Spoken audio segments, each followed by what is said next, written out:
Welcome to another edition of Adult Arts and Crafts from the Warren County Library. My name is Mary Ellen, and today I'm celebrating my 20th video with you for Adult Arts and Crafts. I hope you've come along with me on this journey, and I hope you continue in the future. So today, what are we going to do? It's March.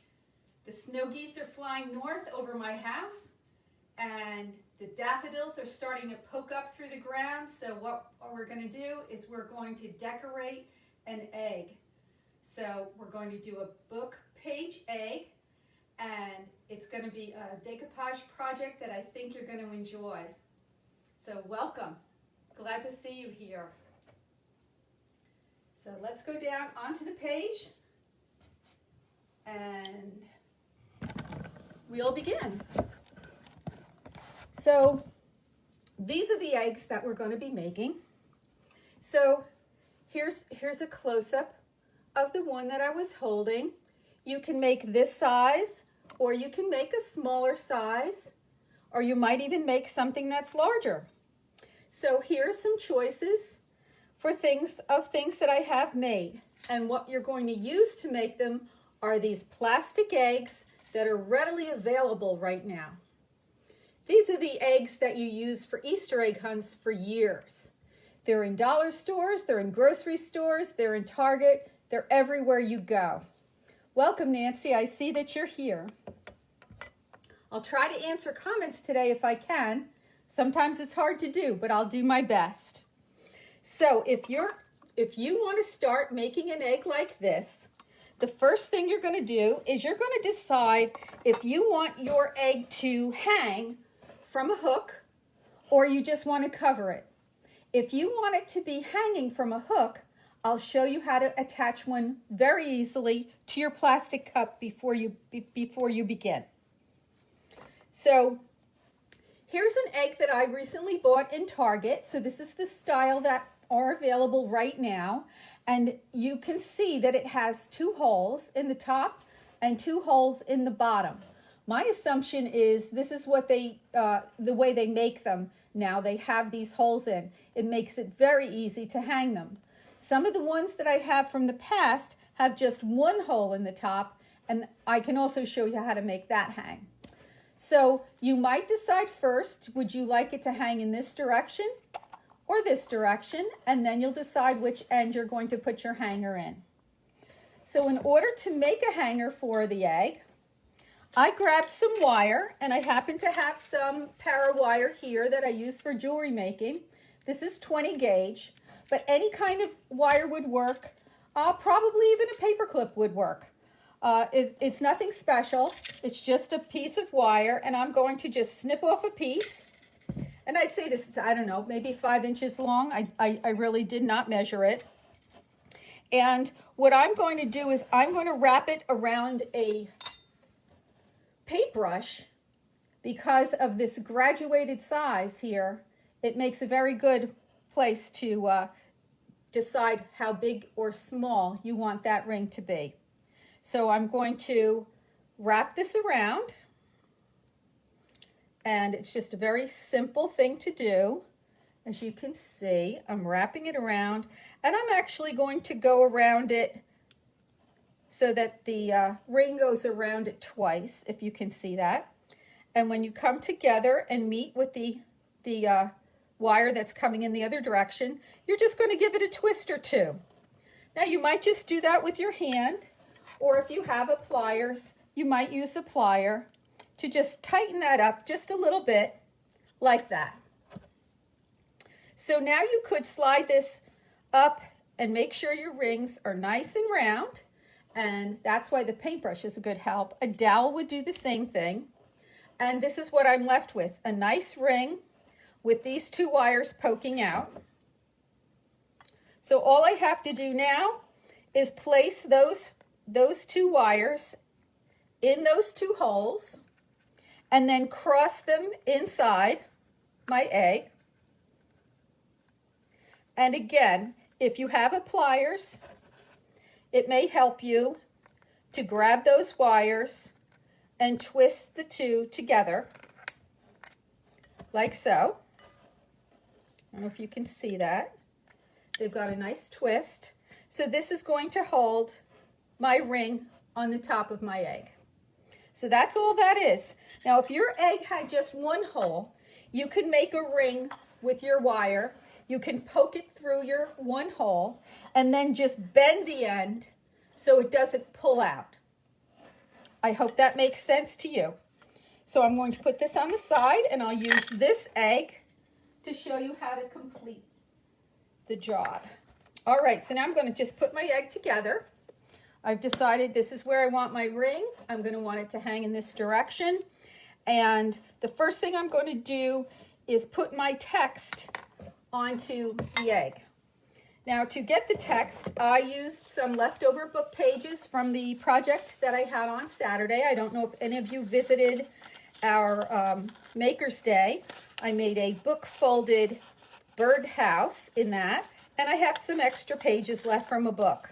So as you can see, I just ripped the pieces off by hand, like so, in different sizes.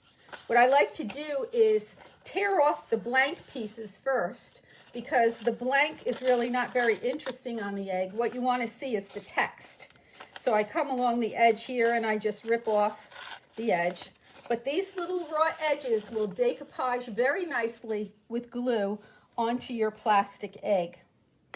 So I've taken some tacky glue, because this is what I have on hand. I use this a lot. And I squeeze some tacky glue into my dish. That's just a recycled dish that applesauce came in. And that glue is pretty thick. So what I like to do is water it down just a little bit. So you can see I'm just going to put a few drops of water in there. Might be a little too much. So you can see I put a little bit of water in there. And I'm going to mix it up with my paintbrush. Now, some of the directions for decoupage online will tell you to use a sponge brush. I actually like to use an actual brush. I think that the brush hugs the paper and the substrate, in this case an egg, better. And there's no reason you can't wash your brush well afterwards and not ruin your brush because you put some glue on it. Glue is not going to ruin your brush. You're just going to clean it well. All right, so now I have a bunch of paper that's already cut, and I've got my egg. I found the easiest way to pick up the paper to place it on your egg is to just use your brush. So I'm going to touch the brush with it, and I'm going to, because I have this holder on it already, I'm going to slide it underneath the holder and glue it down. This is really the only part that's a little bit touchy, a little bit hard. It's getting the glue onto the egg and the paper under that holder. Once that's there, you're just going to add your glue, brush it on, and you can see where you've put it. Hope you can see. I'm going to move my hands. I think you can see better now. I'm going to put my brush down onto a piece of paper, and all I have to do is lay it onto the egg. Now this watery glue mixture soaks right into this paper, and it will hug the egg and dry there. So I'm just going to cover every little bit of my egg as I go along here. So let's just do some more so you see how it works. It's really quite simple and very effective.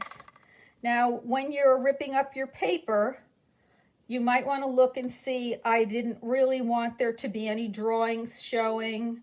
I didn't want there to be any chapter number 7. I didn't want to see that. You just keep an eye when you're cutting your paper and you're ripping your paper that everything looks fine. I occasionally saw perhaps a bad word, some violence, some shooting, you know, depending if you're reading a detective novel. You might want to be careful which words you're putting onto your egg. It might be interesting to actually add some words that you wanted to put on your egg. If it was a Christmas story and it was a Christmas egg, or, you know, if it was a gift for someone, you might be able to print out happy birthday and add that text right to your egg. So I think you can see how quick it is to start building up the coverage on the egg. Now I find ripping up the paper is a little time consuming to rip up a lot of the paper, but you could sit down and do that one night, say when you're watching television or something like that. And then you could come back on a different day and have all your paper spread out like I have it here, and just easiest thing, pick it right up with the gluey brush and lay it down. This way, your hands aren't getting filled with glue, and you can just keep on moving on really rather quickly to get this made. Now you see, book pages are perfect for this decoupage because they're very thin and they're very absorbent. So they easily will take the shape of the surface that you have put them on. So you can see that they lay down nicely. I have done some eggs with a different book that was a much thicker paper. It might require coming back with your brush and pushing it down a little bit. And even you might find with some very, very thick cardstock or paper like that, that you could let this dry for a while, and then if you see any parts of it standing up and not hugging the surface, you could push them down even with your fingers if you found you were having that problem. So the first eggs that I made, I put my pictures on top immediately. After making a couple that way, I decided I kind of like to let this dry and then come back and put my pictures on it later. And you might think about where you want to put the pictures that you were putting on. So I'm going to show you what I would do to let this dry. I would generally paint it all the way down to a spot where I found I couldn't really hold it well anymore. And then I could, let me move my eggs over there, and I'll move this away as well. I found if I took a cup, like a measuring cup like this, and put my paintbrush through there, I could just hang it inside the cup to dry. So I did this inside of jars, I did inside of glasses, and then I found this big measuring cup was perfect. So it could hang to dry and not touch anything, and it would dry rather quickly. Certainly overnight it's going to be very dry, but you might even be able to do it sooner than that. So here are a couple of eggs that are waiting to get pictures on them. So they're just covered with text, and aren't they pretty, even just with the text? So you might wait to see, after they're dry, you might see some color through, oh, I missed a spot or something like that. You could always cover it with another piece of paper, or you could put the napkin decoupage on that I'm going to show you now. So this egg is half covered. You see, once you cover this equator, I'm going to call it the equator, where the egg opens, it pretty much hides that mark and it glues it shut, so you won't have a problem with your egg opening. So the way you do your decoupage now is with napkins. So if you're in luck, like I was, you would have some napkins left over from various holidays. I think I probably had bought these napkins in the past for Easter or spring dinner, and I had these right in my cabinet. So if you don't have any, you could stop into any store where they have decorative napkins and find ones with pictures on that you would find appropriate to put on your egg. And the important thing with the napkin decoupage, if you haven't done it before, is to peel away to only the thinnest layer of your napkin so that it will stick on and be very transparent. You'll even see your type right through it. The way to do that is, I found what works for me is ripping a corner off raggedly, and then if you pick at the corner, you will be able to find that there's more than one layer there of your napkin. So do you see that I grab that back layer, and now I can peel it open, and the part I'm going to use to decoupage is this thin upper layer of the napkin.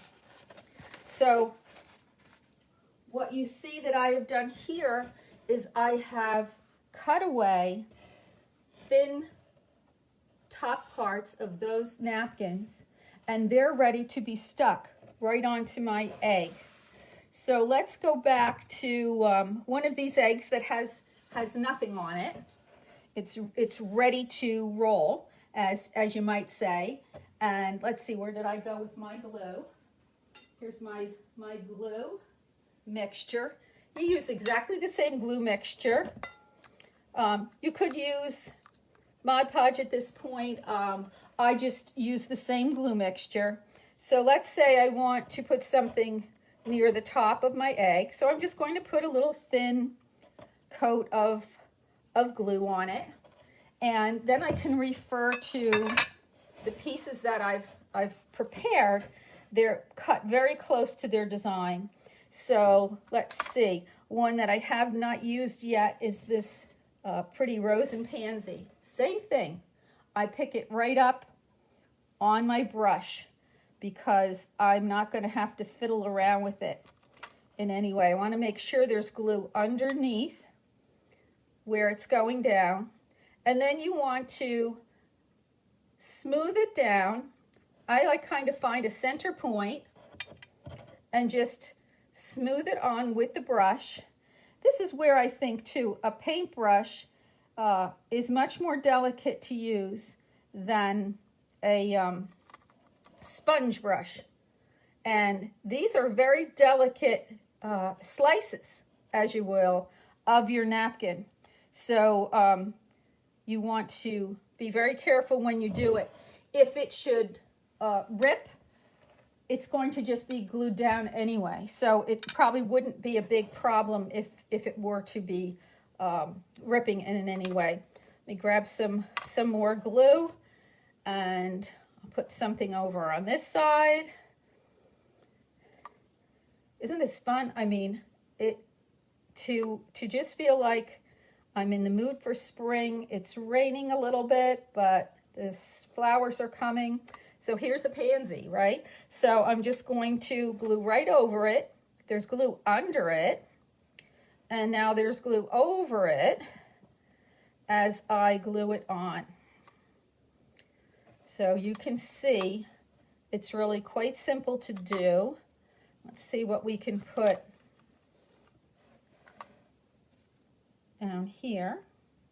It's kind of nice to, when you cut out your pieces, cut some pieces that are small and some pieces that are large, because you want to be able to have variety in the shapes of what you put down there. So here was just some leaves alone with no flower, and I thought, oh, aren't those leaves pretty? I'll cut those, and there they are. So do you see how we have built up and begun a very beautiful egg? And once again, when I have it covered, I would put a stick or a dowel or something in it, and I'd hang this right inside a cup or a jar. Let's see what I have here, a jar. And if I hang my egg there to dry, within a couple of hours, that glue will be dry. Now, when they are finished, and if you don't like the dull surface on them and you want to use a gloss or a glaze, I used Mod Podge, and I used the glossy Mod Podge. And the glossy Mod Podge will give this very glass-like appearance. And it's really quite beautiful. And you know, you never know where you're going to put the next shape or which part of your napkin you're going to plan out to go with each. I kind of also felt that adding a little ribbon decoration to the top of each gave me a chance to use some of the ribbons that I've collected over time that are so beautiful, and I haven't really found a use for them. If you tie just a very short ribbon onto the top, if you wish to cut, let's see, I'm going to grab this green one. If you wish to cut the end of it with this nice little pointed end, all you need to do is fold your ribbon in half, and with one cut at an angle, you have a nice pointed end. So I think it adds a little bit of interest. And then if I were going to hang this, at one point in my life, I did have an egg tree. I would use some fishing line or nylon thread or something almost invisible to hang my eggs up onto a branch. I used to bring in, say, a birch branch and then hang some eggs on. But how about if you made these as a place card holder for your Easter table? I was thinking, how could I use them? I have a lot of these little wee cups, you know, from yogurt. You could place your egg in the cup and put someone's name on it right there and put it at their place at your Easter table. There's an idea of something you could do with this. If I get really involved with making more of these eggs, my idea is to make an egg wreath with them. So keep in mind that it is simple. These eggs are really, really available. You don't need a lot of things with you, just a little bit of glue and a few napkins. So I'm going to bring my camera back up, and I'm going to try to see if I could see any questions on here. Let's see. Thank you for coming, Karen. I see Tammy. Oh, let's see. Fred's watching. Nancy's, Caitlin's. Oh, thank you so much, folks, for watching. Ruanne, Lori, Elizabeth, Marilyn. If anyone has any questions, I can actually see your comments right now. If you don't, and you think of something later, come back to this page. I will be visiting it, and I will answer any questions that you might have. If you make the eggs, please post one so we can see it and enjoy yours too. Know that all of these programs stay on our Facebook, and they can be searched for in a playlist for adult arts and crafts, and they're also on YouTube, and they're under New Jersey, Warren County, New Jersey Library on YouTube, and search for the playlist for adult arts and crafts. So where do you find the hooks at the top? If you watch the video from the beginning, I show you how to make them with wire. So it's a very simple thing to make the hook yourself from start to finish. So I hope you get a chance to look at this again when we close, and then you would see how to make those hooks. It's just a little bit of wire that is wrapped around, and I wrapped it around my paintbrush to make that nice circle. So I hope you try it. It's simple, and everybody can find a little bit of wire. It doesn't have to be fancy. I happen to have this copper color wire, which I thought looked pretty, and it kind of gave an antique look to these. So I thank you all for watching. I hope to see you in the library. Know that we are open 4 days a week now. The Northeast branch is having a little bit of plumbing problem right now, so they are not open. But the other 3 branches are open 4 days a week, and we are looking forward to seeing you in the library. We're also looking forward to seeing you on these videos. So thank you for coming. I appreciate it. I see Rhonda. Thank you for coming back, Rhonda. So I hope to see you all soon, either here in my kitchen or at the library. Thanks so much for coming. I appreciate it. Be safe and be well.